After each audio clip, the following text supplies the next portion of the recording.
가장 먼저 눈에 들어온 건 그녀의 립스틱이었다. 샹들리에 조명 아래서 번들거리는 선명한 붉은색. 지연이는 예전에는 그렇게 진한 화장을 하지 않았었다. 최근 들어 자신을 과시하기로 작정한 사람처럼 변하기 전까지는 말이다. 그날은 우리의 결혼 10주년 기념 저녁 식사였다. 부모님 댁의 넓은 다이닝룸, 양가 가족들이 모두 모인 자리였다. 장모님은 지연이 옆에 꼿꼿하게 앉아 내가 무슨 실수라도 하지 않을까 감시하듯 눈을 부릅뜨고 주위를 살폈다. 어머니는 갈비찜과 잡채 같은 요리를 챙기느라 분주했고 친척들은 예의상 나누는 대화들로 시끌벅적했다. 하지만 공기 중에는 팽팽한 긴장감이 감돌았다. 냅킨 건드리지 마. 지연이가 날카롭게 쏘아붙이며 자신의 미적 기준에 맞춰 냅킨 각을 다시 잡았다. 모든 게 완벽해야 한단 말이야. 나는 억지로 미소를 지었다. 이미 완벽해, 여보. 자리에 앉기도 전에 말다툼하고 싶지 않아 조용히 속삭였다. 그녀는 콧방귀를 뀌며 눈을 흘겼다. 마치 내가 이 자리가 얼마나 중요한지 모르는 멍청이라는 듯이. 이번 가족 모임은 그녀의 아이디어였다. 아니, 그렇다고 생각했다. 10주년이니까 양가 식구들 다 불러서 크게 축하해야지. 그녀는 어머니에게 은밀한 미소를 보내며 그렇게 우겼었다. 두 사람 사이에 무슨 꿍꿍이가 있는 건 알았지만 설마 이 정도일 줄은 상상도 못했다. 장모님은 와인을 홀짝이며 거만한 미소를 지었다. 자네도 지연이 성격 알지 않나? 그녀가 모두 들으라는 듯 큰 소리로 말했다. 가끔은 결혼 생활에 자극이 필요해. 너무 가둬두려고 하지 말게. 나는 몸이 굳었다. 내가 딸을 억압하는 독재자라도 되는 양 몰아세우는 건 장모님의 18번 레퍼토리였다. 가둬둔 적 없습니다. 나는 억지로 웃으며 대답했다. 지연이는 하고 싶은 대로 다 하고 살잖아요. 처제인 혜진이가 고양이처럼 눈을 빛내며 끼어들었다. 그래서 형부랑 언니가 둘째가 없는 건가? 언니가 자기 인생 즐기느라 바빠서? 아니면 형부가 바빠서? 하나뿐인 딸 수빈이를 생각하면 꽤나 저급한 농담이었다. 나는 대꾸하고 싶은 걸 꾹 참으며 아버지를 쳐다봤다. 아버지는 묵묵히 스테이크를 썰며 아무 일도 없는 척하고 계셨다. 아버지는 소란을 싫어하셨고 장모님의 가시 돋친 말에 대응해봤자 분란만 일으킬 뿐이라 생각하셨다. 식사는 뚝뚝 끊기는 대화와 포크 부딪히는 소리, 가끔 터지는 어색한 웃음 속에서 이어졌다.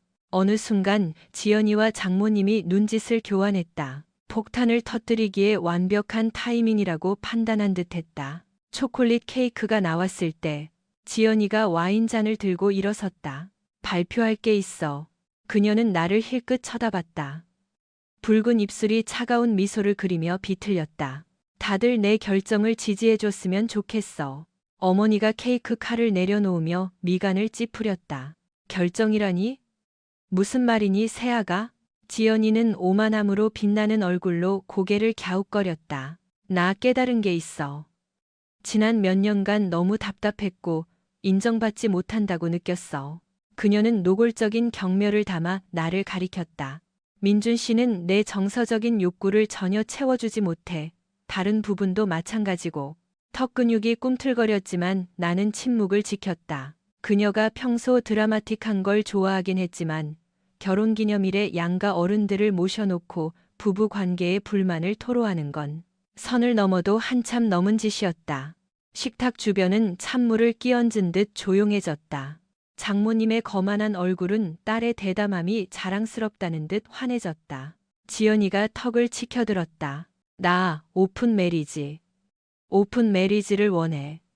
다른 남자들을 만나보고 싶어. 이혼하겠다는 건 아니야. 민준 씨. 그냥 자유롭게 탐색할 시간이 필요해. 그녀는 충격이 방안을 덮치도록 잠시 말을 멈췄다.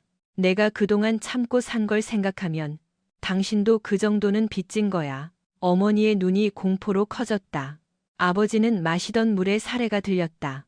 장모님은 지연이의 팔을 쓰다듬었다. 그래, 우리 딸. 정말 용기 있는 결정이다. 장모님이 큰 소리로 맞장구 쳤다. 김서방이 내 행복을 맡게 두지 마.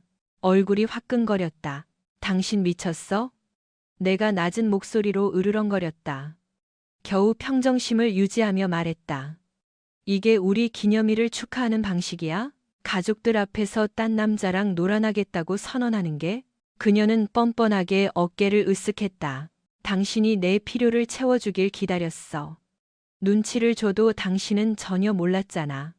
그래서 이렇게 된 거야. 적어도 이제는 날 무시 못하겠지. 장모님이 혀를 찼다. 거봐, 자네는 항상 얘를 무시해. 내가 말했지. 어머니가 마침내 떨리는 목소리로 입을 열었다. 지연아. 이건. 그러니까 다른 남자를 만나겠다는 건 너무 개인적인 문제 아니니? 이걸 굳이 여기서. 지연이는 어머니를 무시하듯 쏘아봤다. 비밀은 이제 지긋지긋해요. 제가 말 안 하면 아무도 이 사람이 진짜 어떤지 모를걸요? 이 사람은 일, 돈, 자기 체면밖에 몰라요. 제가 받아야 할 대우를 해준 적이 없다고요. 나는 식탁을 엎어버리고 싶은 충동을 참았다. 그래서 다른 놈이랑 자면 그게 해결된다고 생각하는 거야? 내가 쉬쉬거렸다. 장모님이 손을 휘저었다. 아유, 조용히 좀 하게. 자네가 자초한 일이야. 평소에 잘했으면 얘가 딴 눈을 팔겠나? 아버지가 헛기침을 했다. 지금은 때와 장소가 아닌 것 같다. 아버지가 부드럽게 상황을 진정시키려 했다. 하지만 지연이는 멈추지 않았다. 난 옛날 방식은 이제 싫어요. 개방적인 관계를 원한다고요. 그녀가 차갑게 반복했다.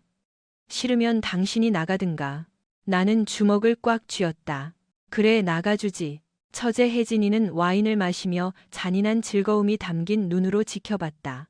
와, 오늘 저녁 흥미진진하네. 어머니가 애원하는 눈빛으로 나를 진정시키려 했지만 나는 이미 한계였다. 지연이는 모두 앞에서 나를 모욕했고 바람 피우겠다는 계획을 공표했다. 그리고 내가 고개를 끄덕이며 웃어주길 바랐다. 자랑스럽냐? 내가 의자를 박차고 일어섰다. 당신 드라마 한 편 찍고 싶었나 본데 축하해. 아주 제대로 찍었네. 그녀는 동요하지 않고 술을 마셨다. 피해자인 척하지 마. 당신이 날 방치했잖아. 난 관심받을 자격 있어. 장모님이 거들었다. 자넨 항상 이기적이었어. 지연아, 내가 하고 싶은 대로 해. 엄마가 지원해 줄게. 그게 끝이었다. 나는 공포에 질린 부모님의 얼굴, 지연이의 승리감에 찬 미소, 장모님의 거만한 끄덕임을 둘러보았다. 그리고 무언가 끊어졌다. 좋아. 그 개방적인 관계 실컷 즐겨. 난 끝이야. 나는 어머니의 만류도 다른 사람들의 충격 어린 침묵도 무시한 채 걸어 나갔다. 주머니 속차키가 절그럭거렸고 나는 밤거리를 향해 차를 몰았다. 분노가 혈관을 타고 흐르며 배신감과 뒤섞여 속이 메스꺼웠다. 그녀는 우리 기념일을 모욕의 축제로 만들었다. 내가 남아서 그녀가 딴 남자와 노는 걸 지켜보라고? 웃기지 마라. 그날 밤 나는 집에 들어가지 않았다. 텅 빈 한강 주차장에 차를 대고 차 안에서 잠을 청했다. 분노와 혼란으로 머리가 터질 것 같았다. 동틀 무렵 나는 결정을 내렸다. 이혼 소송을 할 것이다. 그녀가 오픈 메리지를 원한다면 혼자서 실컷 하라지. 다음 날 아침 나는 변호사이자 오랜 친구인 상훈에게 전화했다. 나 이혼하고 싶어. 잠을 못 자 쉰 목소리로 말했다. 가족들 앞에서 날 개망신 줬어. 여러 남자랑 자고 싶대.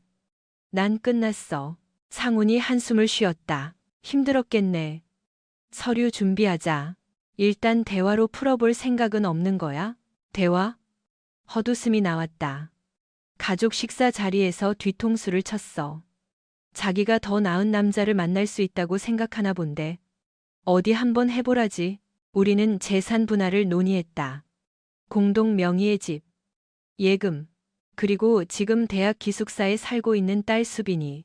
수빈이가 엄마의 이런 기행을 어떻게 받아들일지 걱정되어 머리가 어지러웠지만 지금은 법적인 문제에 집중해야 했다. 그 사이 지연이에게서 문자가 쏟아졌다.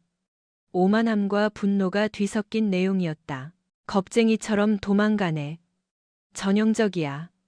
나를 사랑했다면 내 욕구를 이해했을 거야. 이혼 소송 걸기만 해봐. 후회할 줄 알아. 나는 무시했다. 배터리가 다 될 때까지 진동이 울리도록 내버려뒀다. 그녀는 사회적으로 나를 매장시키겠다고 협박했지만 장모님의 입방아 외에 그녀에게 무슨 힘이 있을지 의문이었다. 3일째 되던 날, 옷을 가지러 집에 들렀다. 그녀는 장모님과 함께 기다리고 있었다. 장모님은 팔짱을 낀 채 노려봤다. 이제야 기어 들어오기로 결정했나 보군. 지연이는 벽에 기대어 네일아트를 받은 손톱을 두드리고 있었다. 삐친 거 다 풀렸어? 삐쳐? 내가 차갑게 되물었다. 난 당신이랑 끝이야, 지연아.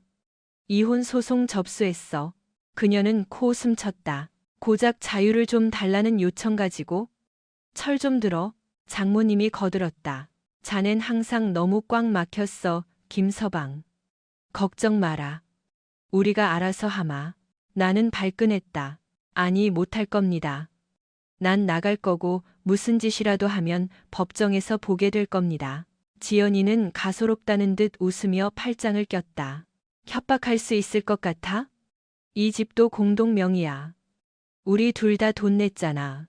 나는 대꾸할 가치도 없어서 짐가방에 옷을 쑤셔 넣고 방을 나왔다. 장모님이 뒤에 대고 소리쳤다. 자네가 사랑을 안 주니까 이렇게 된 거야. 다 자네 탓이라고.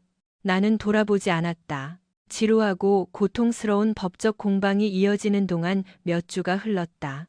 지연이는 클럽에서 남자들에게 안겨있는 사진을 SNS에 올렸고 장모님은 동네방네 떠들며 딸이 드디어 그 통제광 남편에게서 해방됐다고 자랑하고 다녔다. 부모님은 창피해하셨다.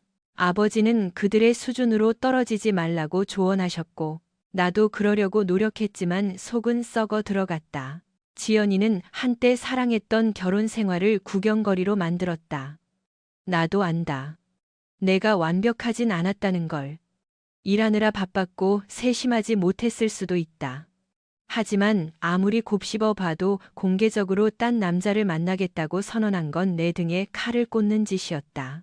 대학에 간 딸 수빈이에게서 전화가 왔다. 혼란스러운 목소리였다. 아빠, 엄마가 그러는데 아빠가 엄마의 시야를 넓히려는 걸 반대해서 이혼하는 거래요? 아빠를 나쁜 사람처럼 말하던데. 나는 관자놀이를 문지르며 한숨을 쉬었다. 수빈아, 내 엄마가 가족들 앞에서 날 모욕했어. 오픈 메리지를 요구하더구나. 난 그런 거 관심 없다. 수빈이가 길게 숨을 내쉬었다. 진짜 이상하네. 나한테는 그런 눈치 안 보였는데. 엄마 용서하면 안 돼요?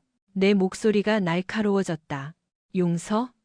날 망신 주고 딴 남자랑 자겠다는데 그걸 받아들이라고? 수빈이가 머뭇거렸다. 편드는 건 아니에요, 아빠.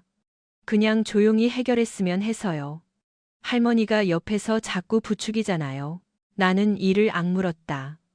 장모님의 간섭은 정말이지 독이었다. 넌 신경 쓰지 말고 학교 생활이나 해.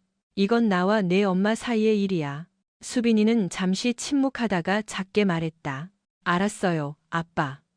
후회할 일만 하지 마세요. 전화를 끊고 일에 파묻혔다. 밤낮이 바뀌었고 이혼 확정 날짜는 다가왔다. 지연이의 비틀린 환상에 묶여있을 생각은 추호도 없었다. 결정적인 순간은 변호사가 혹시 선언하기 전부터 바람피운 정황이 있냐고 물었을 때였다. 증거는 없었지만 확신은 들었다. 너무 갑작스럽고 적극적이었다. 하지만 귀책 사유가 누구에게 있든 재산 분할은 전쟁이었다. 나는 내가 번 돈을 지키고 싶었다. 법적 절차가 진행되는 동안 지연이와 장모님은 내가 정서적 학대를 했고 지연이를 사참했다는 소설을 쓰고 다녔다. 어떤 이웃들은 믿었고 어떤 이웃들은 혀를 찼다. 어느 날 저녁 부모님 댁 앞에 지연이가 와 있었다. 그녀는 눈을 부라리며 내게 다가와 합의서를 가슴팍에 들이밀었다. 이거 사인해. 내용을 훑어보니 기가 찼다. 집값의 절반, 예금의 절반, 그리고 매달 생활비 지급. 정신 나갔어. 내가 말했다. 대출금 갚고 나면 남는 것도 별로 없어. 그리고 예금은 대부분 내가 번 거야. 그녀가 머리를 쓸어 넘겼다. 당신이 날 죽어있는 결혼 생활에 가뒀잖아. 이제 나도 새 인생 살아야지. 엄마가 보상받아야 한다고 했어. 나는 씁쓸하게 웃었다. 밖에서 남자랑 뒹굴고 싶다더니 청구서는 나한테 내밀어 꿈깨. 차에서 장모님이 내렸다. 사인 안 하면 소송으로 끝까지 갈 거야. 자넨 얘한테 아무것도 안 해줬잖아. 가슴속에서 분노가 치밀었다. 당신들 정말 미쳤군. 지연이가 입꼬리를 올렸다. 당신 체면 중요하잖아. 돈 내놓든지 아니면 내가 당신 평판 걸레짝으로 만드는 꼴 보든지. 나는 서류를 그녀에게 다시 떠밀었다. 법정에서 보자고 지연아. 그녀가 서류를 채가며 노려봤다. 경고했어. 아주 지저분해질 거야. 나는 안으로 들어갔다. 심장이 쿵쿵거렸다. 다 듣고 계셨던 어머니가 내 팔을 잡으셨다. 진정해라, 민준아. 쟤네가 더럽게 나오는구나. 나는 고개를 끄덕였다. 절대 다 뺏기진 않을 겁니다. 드디어 이혼 조정 기일이 왔다. 지연이는 매끈한 검은 원피스를 입고 왔고 장모님이 그 뒤를 지켰다. 그녀는 법정에서 눈물 섞인 연기를 펼쳤다. 애정에 굶주려 어쩔 수 없이 오픈 메리지를 선택했다나. 장모님은 나를 잔인한 통제광이라고 증언했다. 하지만 내 변호사는 침착하게 반박했다. 그녀의 욕구에는 가족 모임에서 남편을 모욕하는 것도 포함되냐고. 그건 절박함과는 거리가 멀었다. 결국 판사는 판결을 내렸다. 집을 팔아 수익을 나누고 이혼을 확정한다. 위자료는 그녀가 자립할 수 있을 정도의 최소한의 금액만 짧은 기간 지급한다. 내 전 재산의 반을 내놓으라던 그녀의 요구는 기각됐다. 내가 생각하기엔 그것도 과분했지만 적어도 내 인생을 통째로 뺏기진 않았다. 법원을 나설 때 장모님은 내게 도끼 어린 시선을 보냈다. 지연이는 쿵 돌아서서 가버렸다. 그걸로 끝났어야 했다. 몇 달이 지났다. 나는 작은 오피스텔로 이사했다. 가구는 최소한으로만 두었다. 일, 운동, 잠. 데이트는 생각도 안 했다.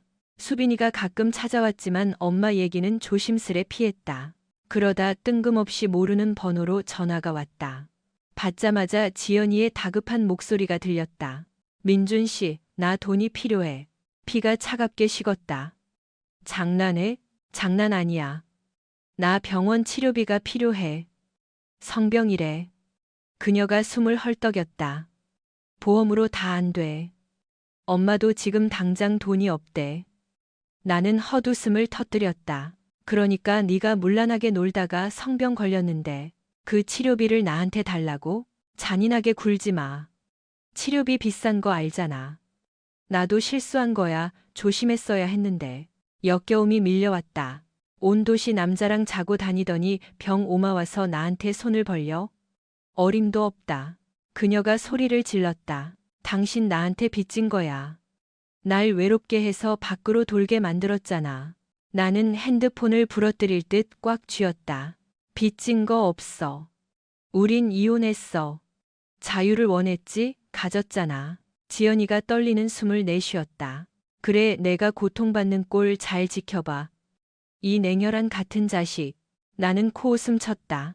기념일에 오픈 메리지 발표하던 그 예의 바른 분이 할 소린 아니네. 전화를 끊었다. 심장이 쿵쿵 뛰었다. 뻔뻔함의 극치였다. 내가 구세주처럼 나타날 줄 알았나? 이번 생에는 절대 그럴 일 없다. 하지만 그게 끝이 아니었다. 다음 날, 그녀가 내 오피스텔 문 앞에 나타났다. 다크서클이 달했고 머리는 헝클어져 있었다. 뒤에는 장모님이 팔짱을 끼고 경멸에 찬 표정으로 서 있었다. 문 열어, 김민준. 내가 문을 살짝 열었다. 뭐 하자는 거야? 들여보내줘. 얘기 좀 해. 성병 얘기 싫다고 했잖아. 장모님이 끼어들었다. 이런 쓰레기 같은. 애가 아픈데 모른 척을 해? 자네가 그러고도 남자야? 나는 이를 갈았다. 당신 딸 실수에 돈 낼 생각 없습니다. 지연이의 눈에 눈물이 고였다. 악어의 눈물. 5분만. 5분만 얘기해. 안 들어주면 안 갈 거야. 질려서 문을 열어줬다. 5분이다. 그리고 나가. 그녀는 텅 빈 거실을 둘러봤다. 장모님은 비웃었다. 이런 데서 사나? 처량하군. 나는 무시했다. 그래서 뭐가 그렇게 급한데? 지연이가 시선을 내리깔았다. 성병 검사 양성 나왔어. 근데 치료비가 너무 비싸. 엄마가 다 부담할 수가 없어. 장모님이 거들었다. 자네 돈 있잖아. 기가 막혔다. 내 돈으로 당신 바람 피운 뒤처리를 하라고? 심각하지 않으면 오지도 않았어. 지연이가 말했다. 나한테 줬던 공개적인 모욕만큼 심각해? 그녀의 목소리가 갈라졌다. 내가 잘못한 거 알아. 근데 이건 내 건강 문제야. 나 아프게 놔둘 거야? 장모님이 손가락질했다. 이게 다 자네 탓이야. 자네가 제대로 된 남편이었으면 얘가 딴 데 눈 안 돌렸어. 나는 씁쓸하게 웃었다. 계속 그렇게 합리화하시죠. 이제 둘 다 나가. 지연이의 눈물이 순식간에 말랐다. 진짜 안 도와줘? 한 푼도? 한 푼도. 그녀는 나를 노려봤다. 후회할 거야. 그럴 일 없어. 문을 열자 그들은 쿵쾅거리며 나갔다. 지연이가 마지막으로 절박한 눈빛을 보냈지만 나는 흔들리지 않았다. 다음 날 아침 수빈이에게 전화가 왔다. 목소리가 굳어 있었다. 아빠, 엄마 좀 도와줘야 할 것 같아요. 나는 미간을 짚었다. 성병 걸렸다고 징징거리더냐? 수빈이가 한숨을 쉬었다. 네, 근데 더 큰 문제가 있어요. 엄마 임신했대요.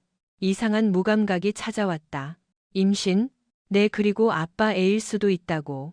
나는 빵 터졌다. 차갑고 건조한 웃음이었다. 네. 말도 안 돼. 엄마는 별거하기 전에 아빠랑 잤으니까 가능성이 있다고 확신해요. 내가 말을 잘랐다. 우린 안 잤어. 그리고 잤다고 해도 나 정관 수술했어. 몇 년 전에. 그러니까 그 애는 절대로 내 애가 아니야. 침묵. 그리고 수빈이의 작은 목소리. 네? 나는 어깨를 으쓱했다. 오래전에 결정했어. 이 난리가 나기 전에. 엄마한텐 말 안 했어. 사이가 멀어지고 있었으니까. 수빈이 너 낳고 나서 했어. 그러니까 엄마가 임신했다면 난 아빠가 아니야. 아빠, 확실해요? 확실해. 병원 기록도 다 있어. 그러니까 걘 거짓말하고 있거나 스스로를 속이고 있는 거야. 수빈이가 떨리는 숨을 내쉬었다. 그럼 엄마는? 아빠, 엄마 진짜 미쳐가나 봐요. 아빠가 돌아와야 한다고, 아빠 애니까 책임져야 한다고 계속 우겨요. 분노가 치밀었다. 우기라고 해. 난 진실을 아니까. 수빈이가 우물쭈물했다. 그럼 아예 안 도와주실 거예요? 수빈아. 내 엄마는 날 모욕했고 오픈 메리지를 요구했고 소송 걸어서 괴롭혔어. 이젠 내 애도 아닌 애를 핑계로 돈을 요구해. 널 사랑하지만 난 더 이상 휘둘리지 않을 거야. 수빈이의 목소리가 떨렸다. 엄마가 더 망가질까봐 겁나요. 그건 엄마 선택이야. 자기가 선택한 길의 결과를 보게 놔둬야 해. 우리는 전화를 끊었다. 지연이의 터무니없는 주장에 화가 났다. 임신했다고? 내 애라고? 나를 악당으로 만들더니 이제는 내가 필요해진 모양인데 안타깝게 됐군. 그날 밤 지연이가 다시 나타났다. 이번엔 혼자였다. 장모님도 드라마틱한 연출도 없었다. 그저 추위 속에 서 있을 뿐이었다. 얘기 좀 해. 문을 닫아버리려다 호기심에 멈췄다. 또 무슨 돈을 뜯어내려고. 그녀가 입술을 깨물었다. 나 임신했어. 눈썹을 치켜 올렸다. 들었어. 그녀가 숨을 들이켰다. 당신 아이야. 비웃음이 나왔다. 증명해 보시지. 그녀의 목소리가 흔들렸다. 우리 별거하기 전에 몇 번 같이 잤잖아. 기억 안 나? 그때 생겼을 수 있어. 주수 계산해 보면. 나 정관 수술했어. 내가 말을 잘랐다. 수빈이 낳고 나서. 그러니까 넌 거짓말하고 있는 거야. 그녀는 멍한 표정을 짓더니 금세 표정을 바꿨다. 거짓말 마. 그런 중요한 걸 나한테 말 안 했을 리가. 말할 필요를 못 느꼈으니까. 우린 이미 남보다 못한 사이였잖아. 정말 내 아이라면 몇 년 전에 생겼겠지. 지금은? 확률 0%야. 그녀의 입술이 떨렸다. 거짓말이야. 증거를 보여줘. 나는 쏘아붙였다. 너한테 보여줄 의무 없어. 내 집 앞에서 꺼져. 그녀의 눈에 눈물이 차올랐다. 민준 씨, 나 무서워. 성병에, 임신해, 엄마는 돈이 없대. 근데 당신은 아빠가 아니라고? 그럼 난 어떡해? 나는 팔짱을 꼈다. 다른 남자애를 가졌다는 뜻이지. 내가 망쳤다는 뜻이고. 내 알바 아니야. 그녀가 흐느꼈다. 다 당신이 날 외롭게 해서 그렇잖아. 내가 실수한 건 맞지만 당신이 날 벼랑 끝으로 몰았어. 죄책감이 살짝 들었지만 곧 사라졌다. 기념일에 날 망신 주고 딴 남자랑 자겠다고 요구한 건 너야. 나한테 뒤집어 씌우지 마. 당신은 날 또 버리는 선택을 하는 거야. 정말 잔인해. 나는 길 쪽을 가리켰다. 가. 난 구세주가 아니야. 진짜 애 아빠를 찾아가. 치료비 내줄지 누가 알아? 그녀는 천천히 고개를 저으며 눈물을 흘렸다. 당신을 증오해. 그러시겠지. 나는 문을 닫았다. 그녀가 비틀거하며 돌아가는 모습을 보며 가슴 한구석이 아팠지만 동시에 통쾌했다. 한때 사랑했던 사람이었지만 지금은 그저 뻔뻔한 타인이었다. 며칠 뒤 마트에서 장모님이 나를 덮쳤다. 이 천하의 몹쓸 놈. 지연이가 내 애를 가졌는데 모른 척을 해? 애가 아파 죽겠다는데 돈 한 푼을 안 줘? 주변 사람들이 쳐다봤지만 무시하고 시리얼 박스를 집었다. 제 애 아닙니다. 따님한테 어떤 놈들하고 놀아났는지나 물어보시죠. 장모님이 내 가슴을 찔렀다. 거짓말쟁이. 지연이가 다 말했어. 너네 마지막으로 잤다고. 그 애는 내 핏줄이야. 도망치려는 수작 부리지 마. 화가 폭발했다. 저 정관 수술했습니다. 그건 말 안 하던가요? 그러니까 그의 아빠가 누구든 저는 아닙니다. 장모님은 순간 할 말을 잃고 눈을 깜빡였다. 너 진심이야? 나는 어깨를 으쓱했다. 믿고 싶은 대로 믿으세요. 그녀는 더듬거렸다. 그래도 다 네 탓이야. 네가 제대로만 했어도 지연이가 딴짓 안 했어. 죄책감 때문에라도 치료비 내놔. 나는 코웃음 쳤다. 지옥에나 가세요. 장모님. 10원 한 장 안 줄 겁니다. 수빈이에게 또 전화가 왔다. 아빠? 할머니가 아빠 거짓말쟁이래요. 아빠 애 맞는데 거짓말하는 거라고. 저 혼란스러워요. 거짓말 아니야. 그 사람들 흙탕물에 엮이지 마라, 수빈아. 수빈이는 울기 직전이었다. 이런 일 없었으면 좋겠어요. 엄마는 맨날 울고 할머니는 화내고. 난 중간에서 미치겠어요. 마음이 약해졌다. 미안하다, 수빈아. 하지만 엄마가 자초한 일이야. 내가 해결해 줄 수 없어. 며칠 후 지연이에게서 문자가 왔다. 나 너무 아파. 치료 못 받으면 유산할 수도 있대. 제발 민준 씨, 이렇게 되게 두지 마. 몇 번이고 다시 읽었다. 마음이 무거웠다. 내 아이가 아니라도 생명이 위험하다는데. 하지만 이성적으로 생각했다. 그녀는 나에게 권리가 없다. 내가 돈을 대주면 나는 영원히 호구가 될 것이다. 내 아이 아니야. 내 문제 아니야. 답장을 보내자마자 저주 섞인 문자가 쏟아졌다. 나는 핸드폰을 껐다. 어느 추운 밤. 퇴근길에 현관 앞에 웅크리고 있는 지연이를 발견했다. 쑥쑥하고 지쳐 보였다. 그냥 지나치려다 멈췄다. 여기서 뭐해? 그녀가 갈라진 입술로 올려다봤다. 갈 데가 없어. 엄마는 친척일 때문에 지방 내려갔어. 돈도 없고. 몸도 안 좋아. 열이 나. 모텔 갈 돈도 없어. 나는 턱에 힘을 주었다. 그래서 내 집 앞에 진을 치겠다? 애 아빠가. 누군지 몰라도 전화를 안 받아. 연민이 잃었지만 억눌렀다. 친구들 있잖아. 같이 놀던 그 남자들. 그녀가 헛기침을 했다. 진짜 도움이 필요해지니까 다 도망가더라. 나는 밤하늘을 올려다보며 한숨을 쉬었다. 예전 같았으면 들여보냈겠지만 지금은 아니다. 여기선 못 지내. 내가 단호하게 말했다. 그녀의 눈이 커졌다. 임신한 환자를 쫓아내겠다고? 난 경찰 부르기 싫어. 내 발로 가. 그녀는 절망적인 표정으로 일그러졌다. 너 진짜 천벌 받을 거야. 나는 손을 휘저으며 안으로 들어갔다. 잘 가라. 그녀의 비명소리가 들렸지만 나는 문을 잠갔다. 죄책감과 안도감이 뒤섞였다. 2주 후 최후의 일격이 날아왔다. 법원 소환장이었다. 지연이가 친자 확인 소송을 냈다. 양육비 청구였다.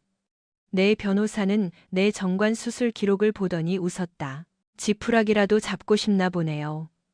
그냥 의료 기록 제출하면 끝납니다. 우리는 친자 확인 검사를 받았다.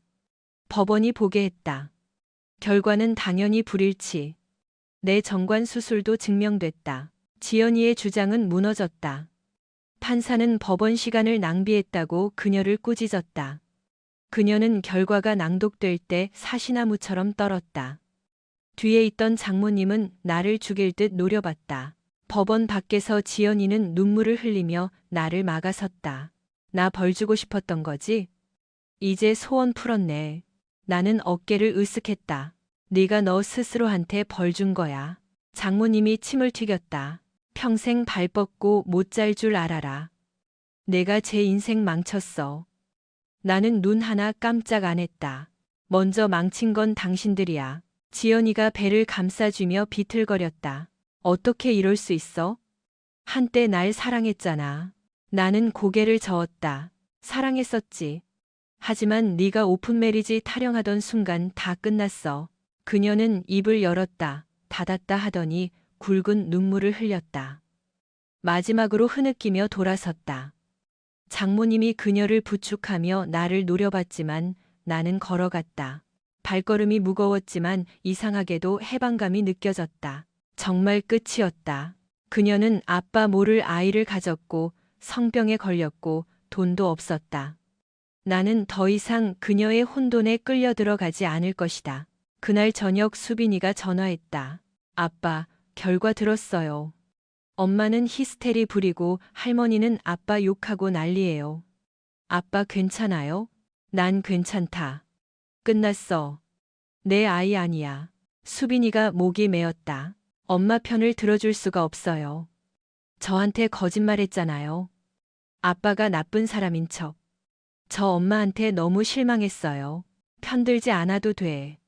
그래도 네 엄마잖아. 알아요. 근데 엄마가 다 잃고 혼자 남을까봐 무서워요. 나는 위로해줄 말이 없었다. 그건 엄마가 알아서 할 일이야. 아마 이번 일로 배우는 게 있겠지. 몇 주 뒤 지연이가 서울을 떠나 지방으로 내려갔다는 소식을 들었다. 아이는 낳았지만 성병 합병증으로 고생한다는 소문이 돌았다. 아이 아빠가 누군지는 끝까지 밝히지 않았다. 장모님도 결국 딸을 따라갔다. 나는 다시는 그들을 보지 않았고 소식을 묻지도 않았다. 나는 악당이 되기로 했다. 그들의 눈에는 내가 냉혹한 전남편이겠지만 나는 나를 지켰을 뿐이다. 어느 저녁 나는 오피스텔 창밖의 노을을 바라보며 씁쓸한 만족감을 느꼈다. 사랑이 얼마나 쉽게 추악해질 수 있는지 뼈저리게 배웠다. 지연이는 자유를 원했고 결국 자유를 얻었다. 질병과 아빠 없는 아이, 텅 빈 통장과 함께 말이다. 나는 혼자지만 평화롭다. 독이 든 환상에 묶여 있느니 외로움이 낫다. 그게 내가 그녀 이야기 속의 악당으로 남는 길이라도 상관없다. 나는 진실을 아니까. 나는 한때 그녀를 사랑했지만 그녀가 다른 길을 선택했다. 이제 그녀는 그 길을 혼자 걸어야 한다. 만약 다시 기어와서 돈을 요구하거나 있지도 않은 인연을 핑계로 매달린다면 나는 똑같이 할 것이다. 비웃어주고 문을 꽝 닫아버릴 것이다. 나도 내 선택을 했고 뒤돌아보지 않을 테니까.